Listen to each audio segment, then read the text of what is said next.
OPS அவர்களுக்கு ஒரு பலம் இருக்குன்னு நம்ம எடுத்துக்க முடியுமா? இப்போ இவருடைய அந்த நிலைப்பாடு, இந்த டிசம்பர் 15 கெடு, இது எல்லாமே ஒரு பெரிய அளவில் ஒரு மாற்றத்தை தமிழக அரசியலில் ஏற்படுத்த முடியுமா?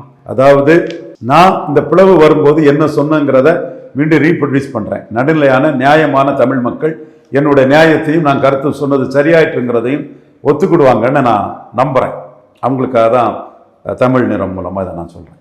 ஈரோடு கிழக்கில் வந்த இடைத்தேர்தல் தூத்துக்குடி, உசிலம்பட்டி, ஆண்டிப்பட்டி போன்ற பகுதியில் வந்திருந்தா எடப்பாடி டெபாசிட் எடப்பாடி நான் சொன்னா இல்லையா? முதுகுளத்தூர்ல டெபாசிட் உண்டா? ஆண்டிப்பட்டியில் டெபாசிட் உண்டா? ஒரு பூத்துல ஓட்டே இல்லைன்னு கூட தகவல் உண்டு. தூத்துக்குடியில் டெபாசிட் உண்டா? அப்ப இடைத்தேர்தல்னாலும் 25 விழுக்காடு ஓட்டு எடுத்தார் பாஜகவோட.